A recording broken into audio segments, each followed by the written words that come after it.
What's going on, everybody? Welcome back to Going the Distance MMA. Today we've got betting and predictions for OKTAGON 81, Fleury versus Buday. At the time of this recording, it is December 24th, so Merry Christmas to all of our viewers. Given the multi-week hiatus from UFC, this is a pretty good card to give us some excitement for the weekend. The first matchup on this card will be at 155. This is between Ivan Klevets and Bartlomiej Scaria. For Ivan Klevets, he is 3-3. He wins by KO and decision. He loses by submission and decision.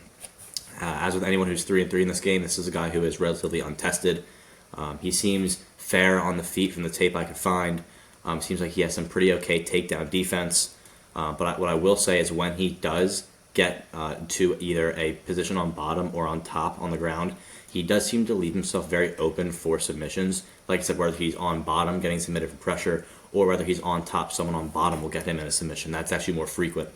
So while it is kind of hard to get this guy down, I will say when he's in any sort of grappling skirmish in any sort of match, it is always pretty rough for him. I mean, in each fight he's getting caught multiple close subs, and eventually one of them sinks. So that is definitely a red flag I have for Ivan here. In this fight, he's fighting Bartlomiej Scaria, who's 5-3. This is someone who's pretty sufficient with submissions. He wins by submission and decision. He loses by decision, never been finished. He had a pretty good amateur run. He won all three ways, mostly by submission on the amateur scene, against pretty good amateur competition. As with his opponent, he is also fairly untested in the professional scene. There was very little tape to look at Scaria on here, but given the record and the high amount of submissions here, this is his OKTAGON debut, so really not much professional tape at all, just amateur tape here. But given the record and the amount of submissions I'm seeing here, if your book permits, which mine does not, I would be very interested in the Scaria submission prop. So I wouldn't take a money line here. I have no over-under play, but the play here, if available to you, would be Scaria by submission. The next fight will be at 170. This is between Alex Hutria and Viktor Kovac. In this fight, there's also no published odds. This is a short notice step up for Alex.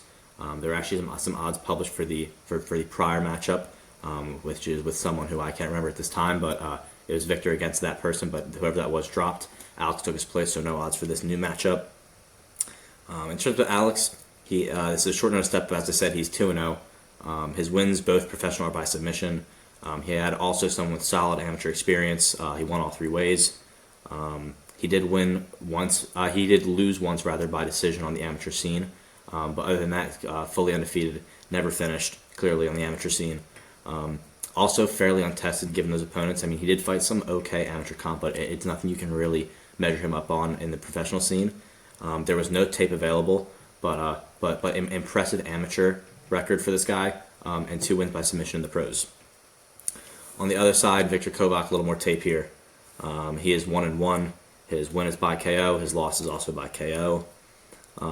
He has some less impressive amateur experience than Alex Hutria. Way more losses. I believe he's actually 2-7 on the amateur scene, while Alex was probably closer to like 6-1, 7-1. I will say from the tape I saw, Kovac does have some powerful takedowns.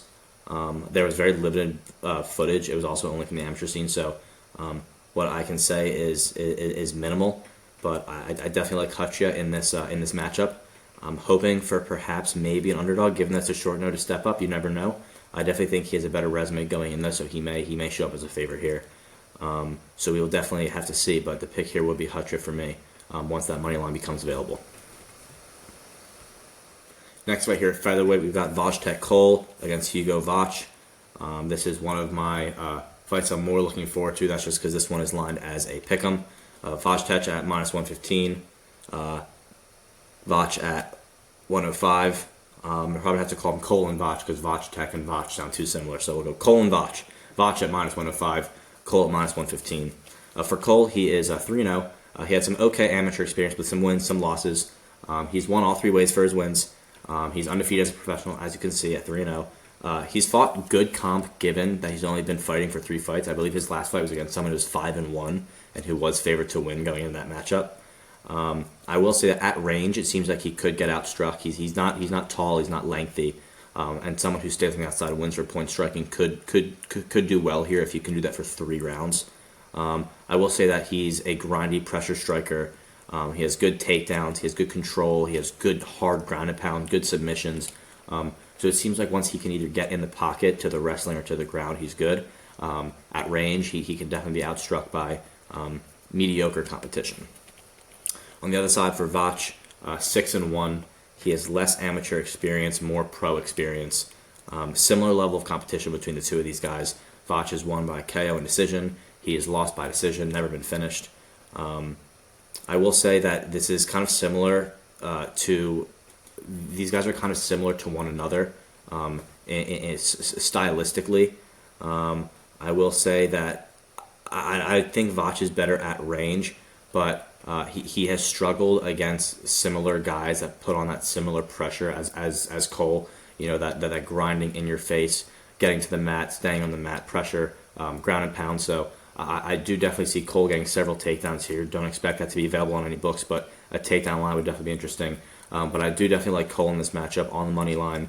I may be on it with a couple bucks of my own here. I do think that he probably should be a little bit of a favorite, just given the stylistic matchup and previous similar opponents Vach has had. So I do think Cole is the play here, and I do expect to play that on whatever book that's available on. DraftKings doesn't have Octagon, unfortunately. Next fight, you have a women's fight at 131. Catchweight bout. Veronika Smolkova against Marta Sos. Sos, a short notice step up here for Sos. She is 2-0, as you can see. The line not posted again because of the short notice step up, but I would expect Sos to be a large underdog. Probably not in the 4s, but I would expect in the high 3s, certainly.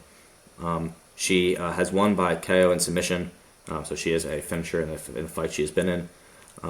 I will say that she is very untested. She had some okay amateur experience, some wins, some losses, but I see her getting absolutely pieced here. It seems like she is most comfortable in the submission game, on the ground. I don't see her getting to the ground here. In the stand-up, as we will get in with Smolkova, I think she's going to get just destroyed on the feet. Her only chance here would be to get to the ground. I don't think that will happen. Too good a takedown defense on the other side. So really, the only way, Sosa's only real path to victory here is on the ground, and I don't expect her to get it here. For Smolkova on the other side, she is 7-3, won by KO and decision, lost by decision and sub. So she has been subbed, but I just don't think it's going to get there, not once. I will say that Smolkova is relatively untested, fought much better comp than Sos has, but again, not great comp up to this point. She was scheduled to fight Stephanie Egger. Stephanie Egger was the fight that was going to happen. Egger had a pull out. I will say that she has good amateur experience, mostly wins, a couple losses. She's strong. She's strong. She hits hard. She has great boxing, great elbows. She has good striking defense. She has great guard when she's on the feet.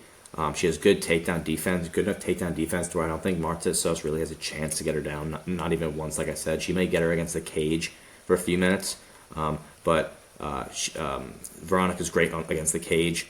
She has good reliable 3-round cardio. If this does somehow get down, I think she would pop up before anything would happen. That would be dangerous for her. So I think this would be an obvious Smolkova money line play here if the odds are acceptable, which I don't expect them to be. Maybe if you get props, Smolk by KO could happen. I could see her knocking out Sos, but definitely Smolkova.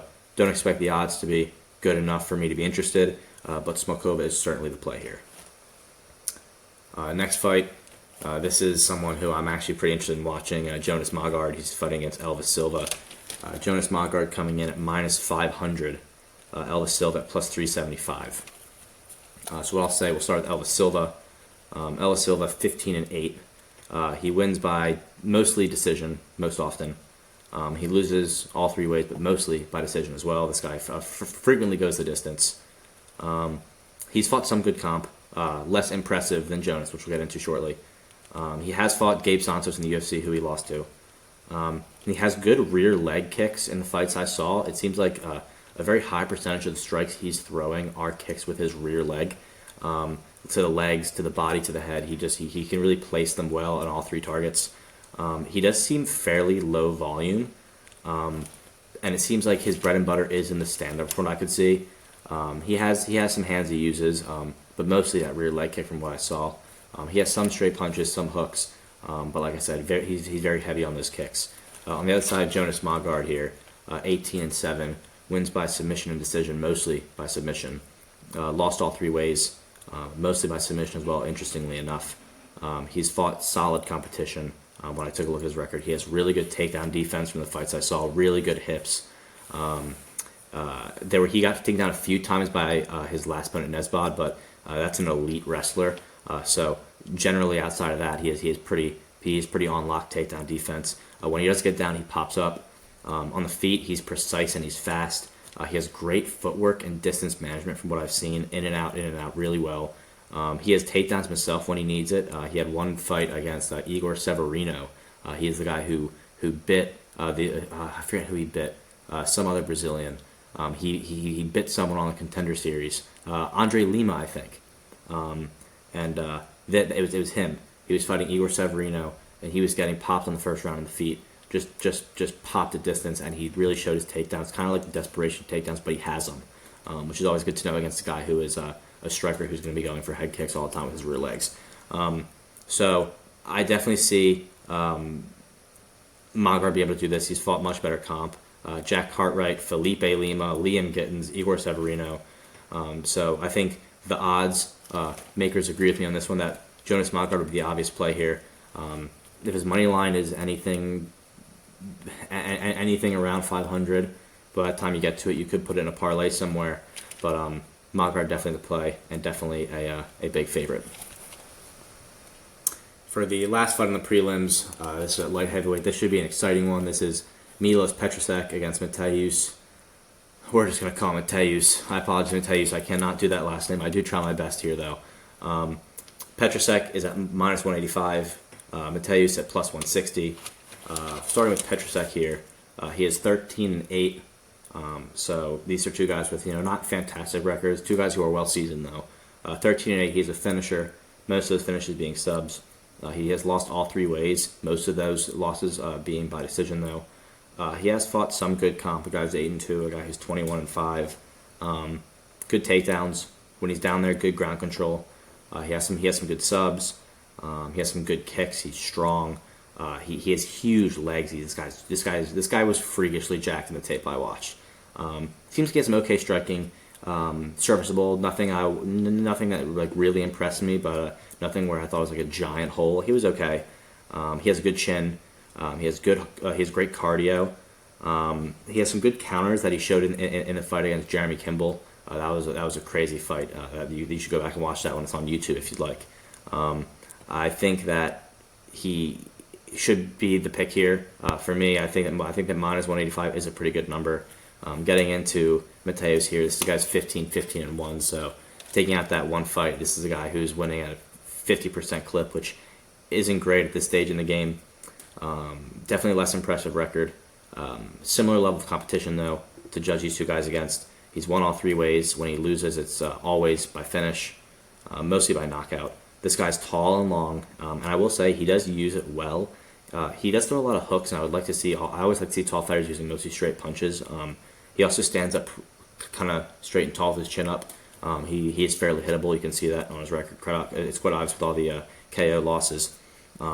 He also seems very weak to the body. He fought Robert Brychek, who recently won in the UFC in a debut, and Robert finished him to the body with something that, it looked hard, but he just wilted after the first one.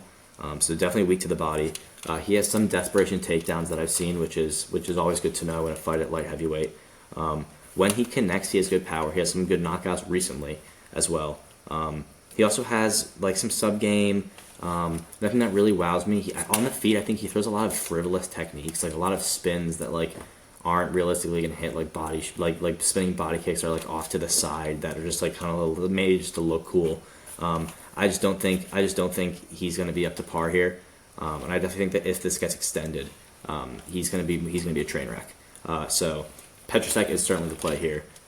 If your book has Petrusek inside the distance, or you can parlay maybe with the under, I like that as well. But Petrusek is the obvious way here to close out the prelims. Now for the main card, There are 5 fights, the final 2 being championship fights, one at 125 flyweight, the other at heavyweight. Starting at the bottom here, the first fight, we have Andrzej Roska versus Pavel Toth. This one is a bit of a weird one for Pavel Toth. I'll get into this one. So Andrzej Roska, he's 11-9. So another guy with seasoned but not a super impressive record. He's won all 3 ways, mostly by sub.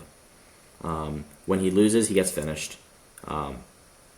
I actually apologize. So this is the guy, I believe, who when he loses, it's always by finish. I do think that that Mateus in the previous fight has lost a couple times by decision, but this guy has lost every time by finish. I think I've confused him. This guy always gets finished when he loses. I will say that he loses to good comp. Like he has fought some pretty good competition. Not that he's beat, but that he's lost to. Chin questionable, striking defense questionable, sub defense questionable. He has some takedowns I've seen. When he's down there, he has some control I've seen. As I said earlier, he has some subs. But all of his defensive measures, all questionable.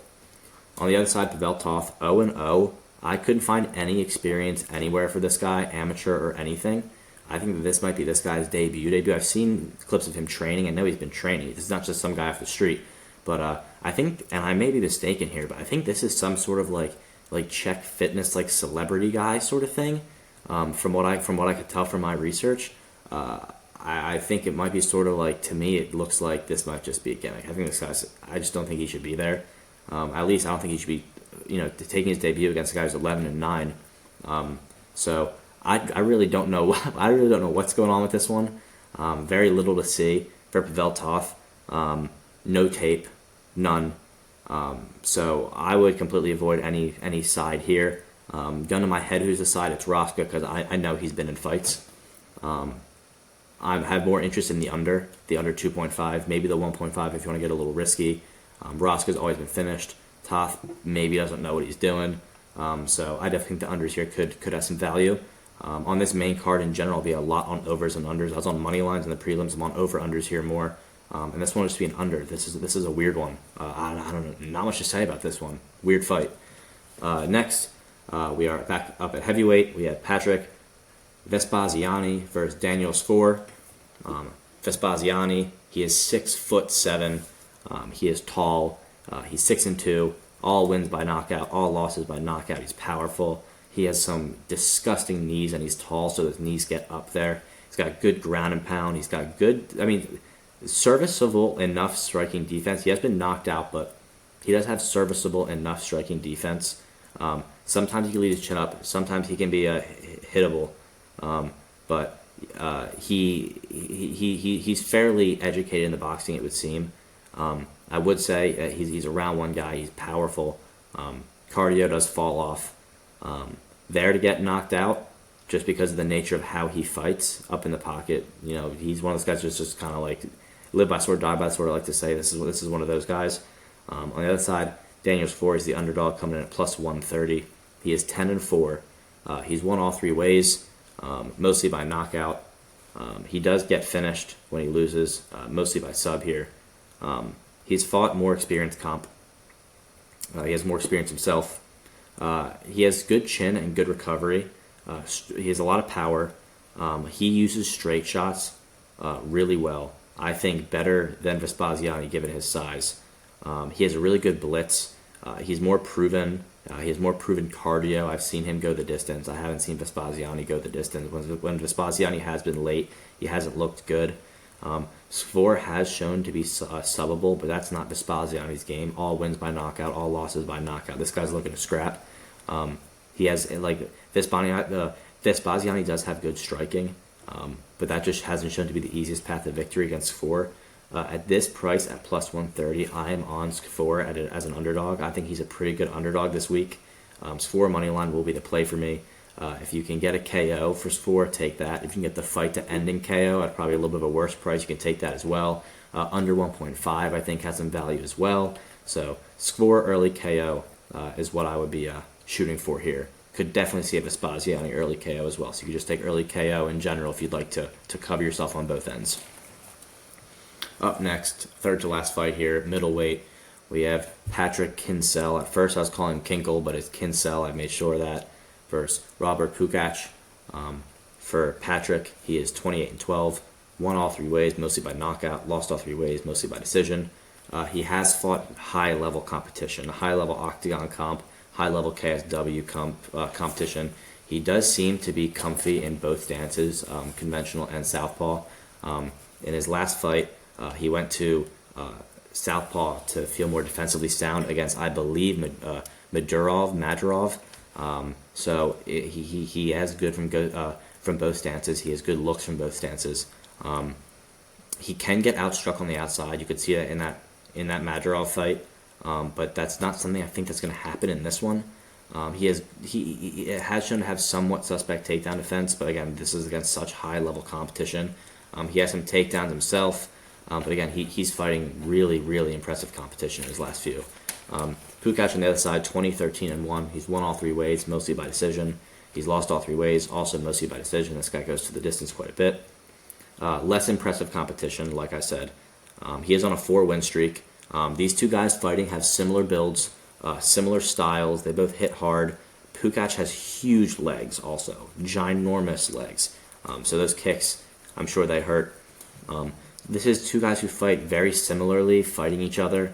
I want the guy with more experience. I don't love a side here, but if you're taking a side, give me the guy with more experience. Yeah, he has taken 2 L's in his last 2, but again, this is against world-class competition. So give me Patrick Kinsella if you're going to take a line. I have more interest in the over 2.5 or this fight going the distance. These are 2 tanks, good durability, so I'm more interested in overs in this one, but this side would be Kinsella for me. The co-main event, you have the 125 belt. This is Zhalgas Zhumagulov, the defending champ, against David Dvorak. Zhalgas at Zhalmagulov, these are 2 guys who both have previous UFC experience. Zhalgas is 18-9. He's won all 3 ways, mostly by KO and decision. Same with his losses, mostly by KO and decision. This is a guy who's most comfortable in the stand-up. Didn't do great in the UFC, had a 1-6 run. Some tough competition. Josh Van, Charles Johnson. So he didn't have it too easy, but a 1-6 run, so that's not good. Since then, he's been on a 5-win streak. This guy has some really serviceable striking and boxing. He prefers to be on the feet from what I can see. He has good power at flyweight, really good power. I think that he struggles a bit on the back foot. He does better when he's moving forward, but he has good ground and pound. He has good takedown defense. He has some takedowns himself, and like I said, when he's there, he really hits hard on the ground. But this guy prefers to live on the feet if he can. David Dvorak, who is -145, Zhalgas +125. David Dvorak here, 22-6. He's won all 3 ways, but he is a finisher. He has lost by decision and knockout, mostly by decision. His UFC run was a bit better. He was 3-3 in the UFC. He did beat Bruno Silva, notable win. I do enjoy me a Bruno Silva fight. He has been on a 2-win streak since his UFC run. He has good boxing and power. There was a surprising lack of tape given his record, just available tape. Not much in the fight library of UFC, not much on YouTube.